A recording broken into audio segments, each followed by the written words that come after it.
God damn it. Okay. Alright guys, for anyone that's watching from YouTube, I'm gonna be reading 5 freaking fanfics that you guys put together, and if you guys really like the video, I'll read more, and this is likely gonna turn into a series inadvertently, so I might as well just get it over with. Okay, so we're gonna start with Emily's story. It was a day like any other.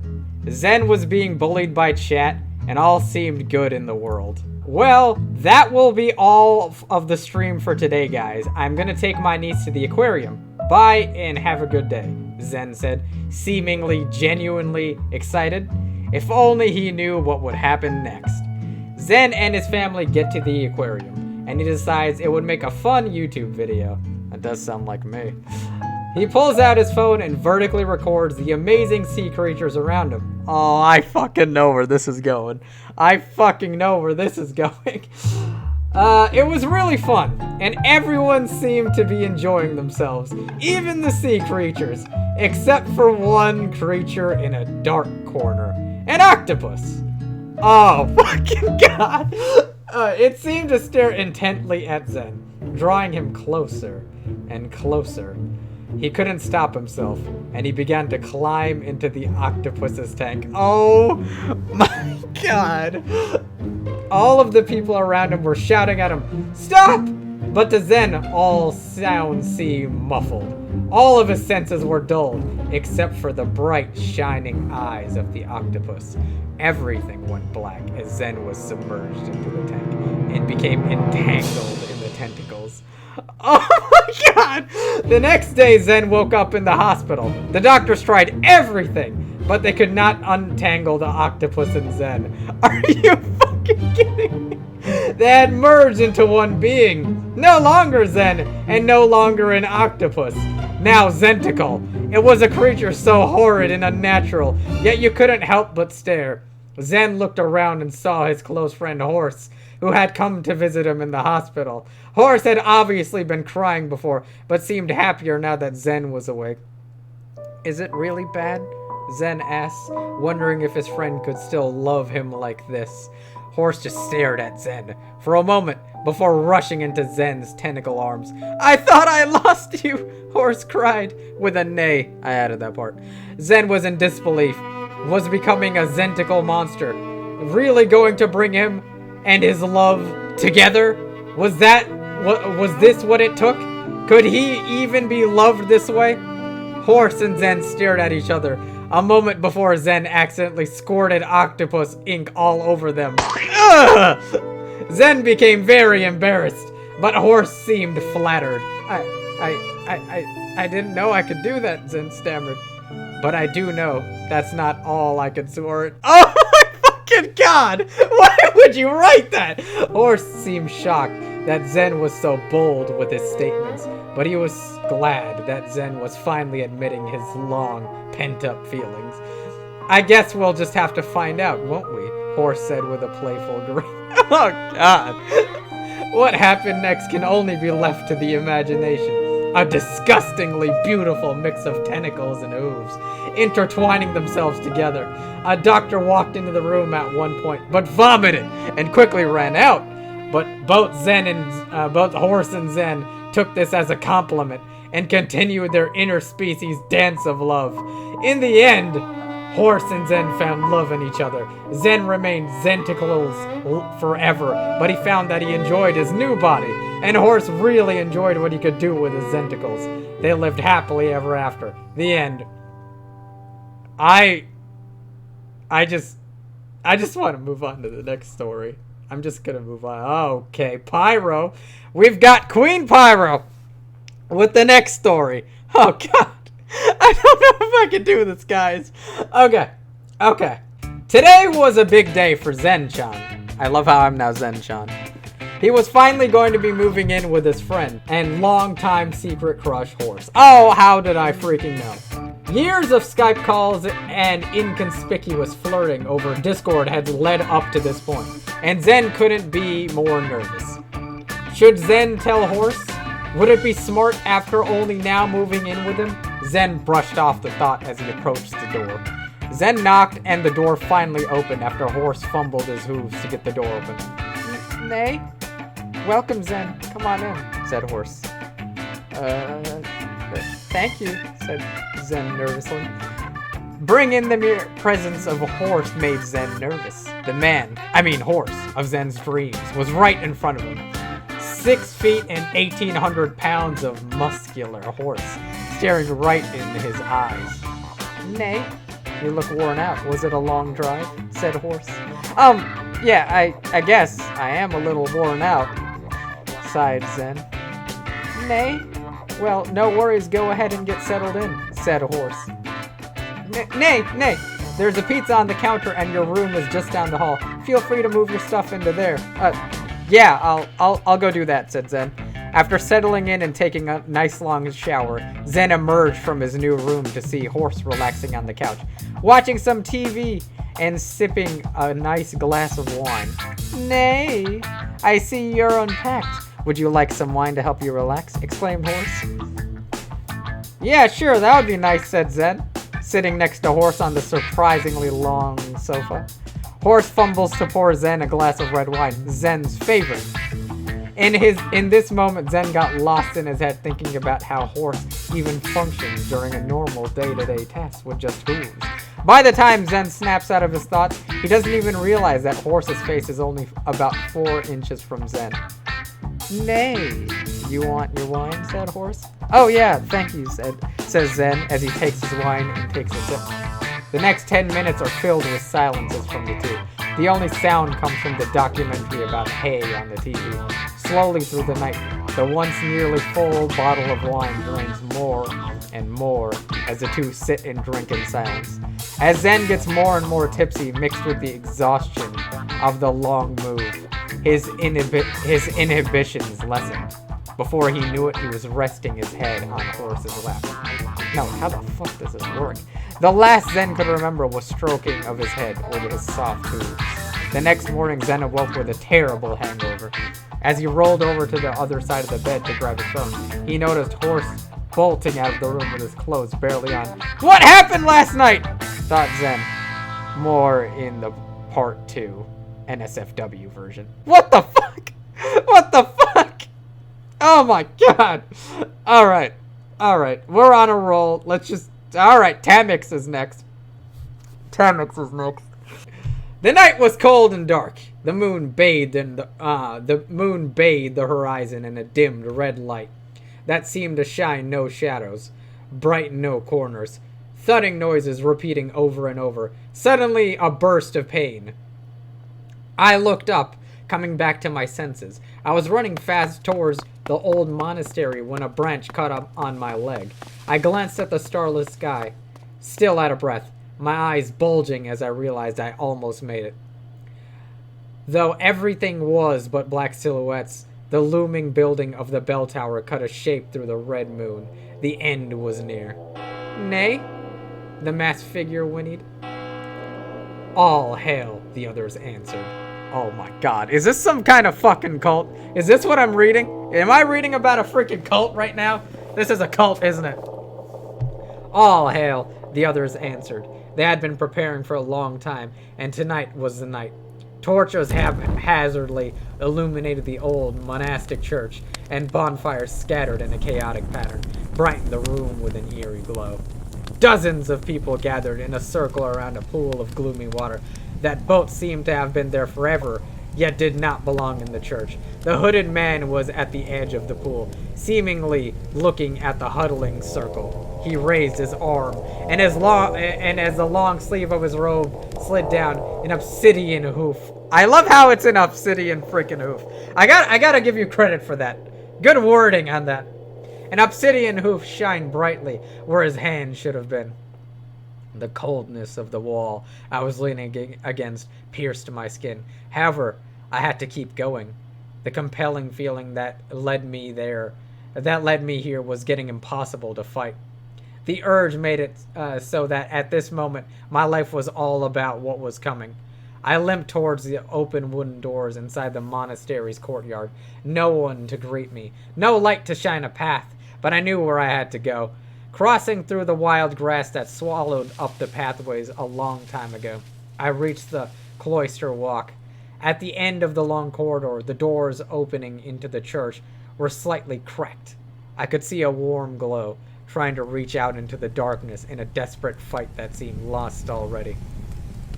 Nay, the hooded man intensified. We are hereby gathered for the prophecy to come true. Tonight is the night we unite. Tonight we will see the darkness and through it we will rise. He joined his hooves and clapped them loudly. All hail! They answered again. Then the chanting began. A low humming, without words, grew from within the gathered crowd. The sound became louder. Slowly the humming turned to singing, and the singing turned to screaming. Their voices filled the church, and the building vibrated with them. Their leader pulled back his hoof and uncovered a luscious mane flowing majestically around the head of a horse. My leg felt broken, but the adrenaline rushing through my body carried me up until I reached the door to the church. A loud, menacing chant filled the atmosphere and brought me out in goosebumps. My heart was pounding, but my mind was blank except for a single idea. I needed to step inside. My hand pushed the gate.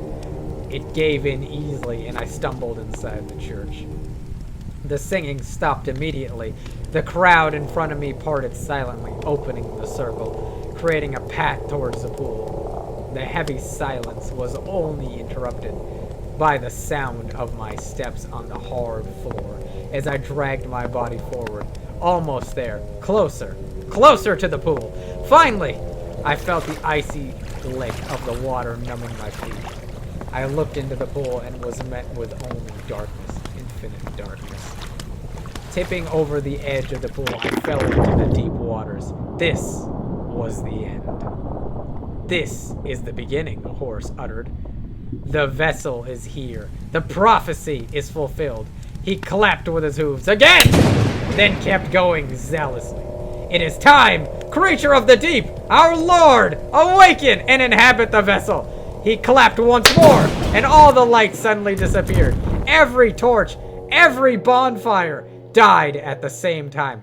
Silence and darkness. Something was here. I felt it intertwining with my limbs, spreading my fingers apart like robes, tugging at my arms and legs as if delicately quartering me. Its presence still made me feel whole. This moment gave me meaning to my entire life, and it was happening. It was creeping inside me, through my pores, my skin, my every orifices. Oh my fucking God! It was cold, so cold, but it felt good, so good. I opened my eyes and saw nothing. I was deep underwater, and it was taking me. Moreover, I wanted it to take me. Holy fuck! As it covered me entirely, with not a single square inch of my skin left. It happened. A single split-second lasting burst of extreme pain and pleasure. The ultimate release!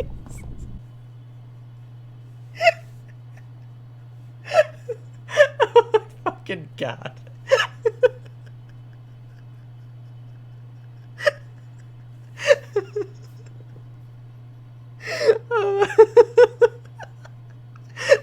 And I was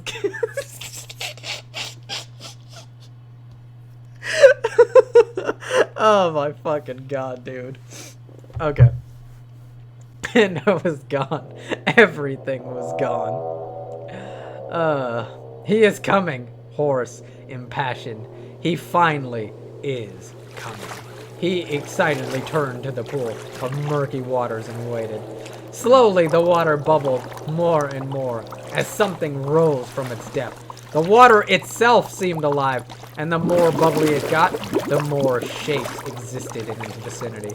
What first appeared as thin strands of water suddenly looked like limbs, and as I rose out of the water, hovering far over the pond, thousands of tentacles seemed to emerge as well, wrapping themselves in an instant around everyone there was in the church. Holy fuck, this is like the end inside. I looked down at Horse and extended my hand in his direction. Suddenly, we were together, and I looked deep into his eyes. Horse, I spoke, my most devoted follower, you will be rewarded. He answered as I covered his mouth with my hand. All the way down on the ground, a mass of tentacles and bodies creeped and moved, thrusting, hurling, and screams interrupted the silence. Shh. Everything will be all right, I whispered, leaning towards him. You belong to me now. This world belongs to me. You brought me here for a reason. I landed my lips against this. This is the end and the beginning, the Alpha and the Omega. I exhaled as I kissed him. We will rule together. Everything vanished but the pool of water, now engulfing the entire monastery. We stood there, watching up in the sky, as if time or space were an irrelevant foreign construct. But I know they are, because my name is Zen. And this is the story of how the cult of Zen all began. Damn! That one was real! That one was fucking real. Holy fuck. Alright, well, we're gonna move on to the next one. But I'm sorry to say, I'm not sure if anything can top that one. That was real. We're now on Ikka's story. One day, Zen was about to stream himself losing to some game on Twitch. He had set up everything he needed and was almost about to start the stream when he suddenly felt like skipping the stream today. Getting on Discord, he typed up some Zen excuses and went on a walk around town. Zen walked around a part of the town he'd never been to and simply enjoyed the sights. The architecture and the views in the area were very beautiful. Out of nowhere, dark clouds covered the sky. Lightning flashed as a voice boomed, "Screw you, Zen!" Sounding suspiciously like Ikka's voice. Suddenly, octopuses in lobster costumes rained from the sky, and with the wrath of an angry god, or fanbase, they all focused on Zen. The octopuses took up the costumes in their glorious tentacles, and with surprising dexterity, unclothed Zen, holy fuck, and covered him in the layers of lobster costumes. Zen, realizing that reality was bending itself literally to screw Zen over, tried to run away as quick as he could, but tripped over a tentacle and fell down a massive hill that wasn't there before. Zen awoke to the sounds of clipping and clopping and gentle bumping through his torso. Horse had somehow found Zen and was carrying him home.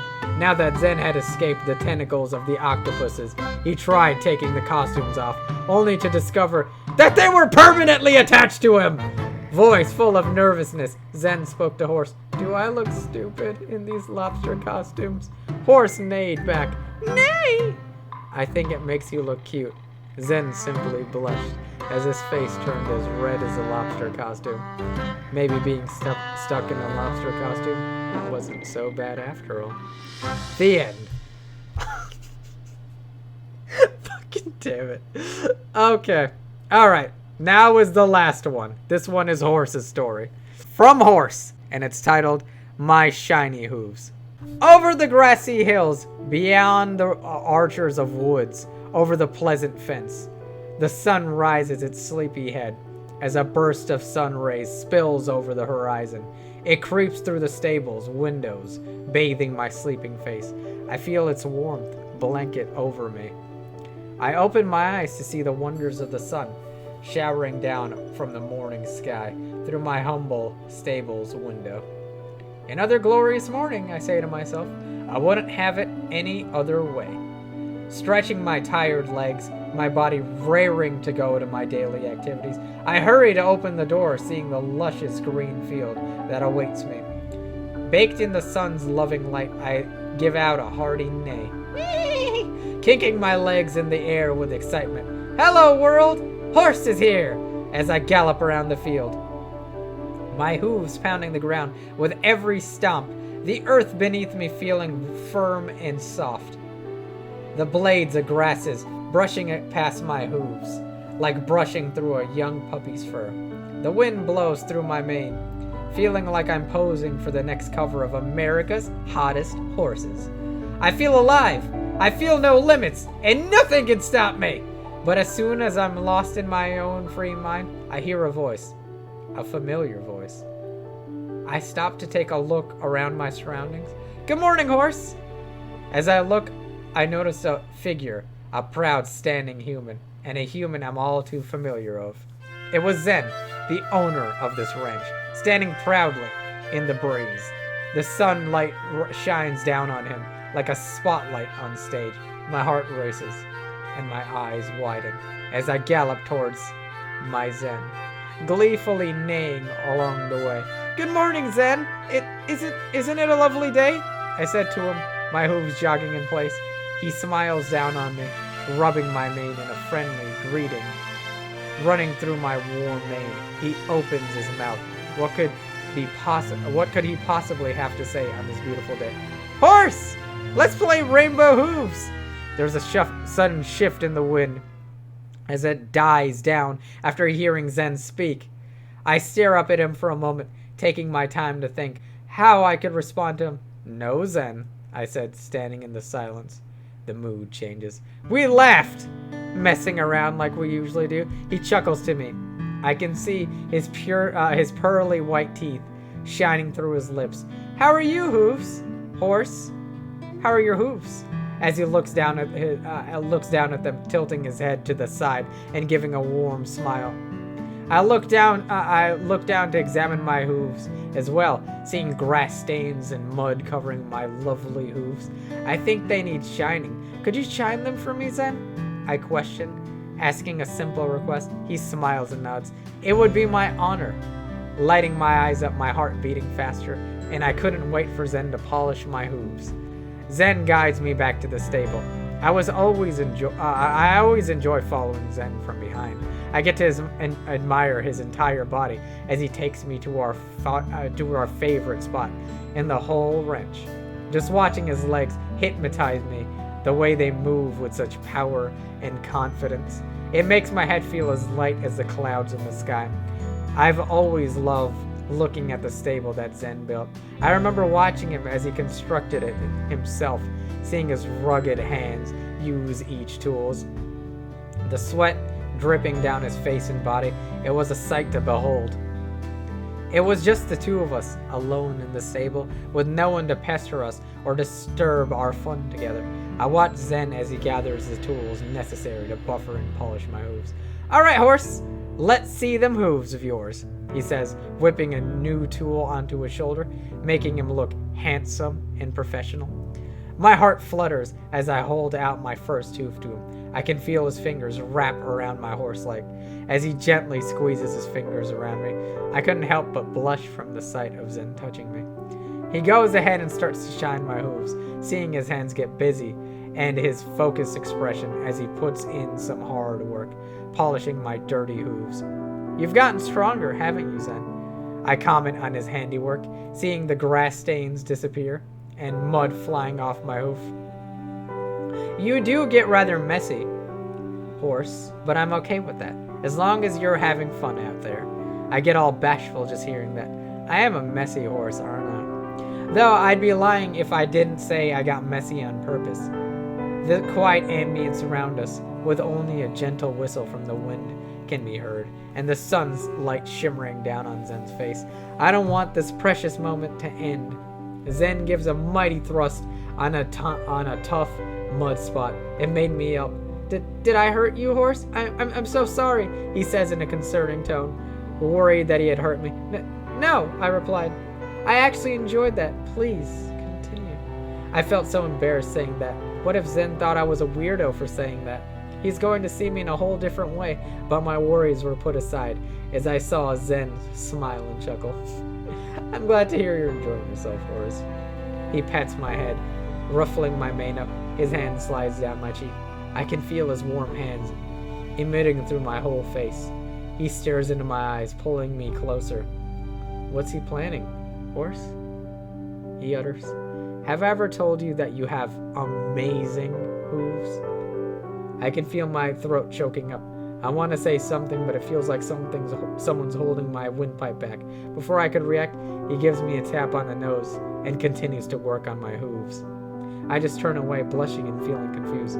What was all that about? He couldn't have feelings for me, could he? We're just partners in business. Surely he couldn't mean to push our relationship, would he? I look back at Zen. My confusion just melts away from looking at him. Or maybe, just maybe, he really does love my shiny hooves. And I'm okay with that. Throughout the rest of the morning, we sit in the comfort of silence as he polishes the rest of my hooves. It was warm, quiet, and I loved it. And that's the rest of the story, you guys. Well, that's all the fanfics we have for today. If you guys actually like this video, feel free to submit more fanfics, and I'll read another 5. And I guess we could do it like 5 apiece or something. But I thought this was pretty funny. I wouldn't mind reading more of these. Try to like be more diverse with it next time. I like Tamagotchis. Don't just focus only on like shipping me and Zen. Play with it. Play with it like all you guys played with it. But other than that, guys, if you're watching from YouTube, feel free to subscribe. If you're watching from Twitch, hit me with a follow. I'm gonna go like burn my tongue off and throw myself out a window. So later, hope you all had fun. Goodbye.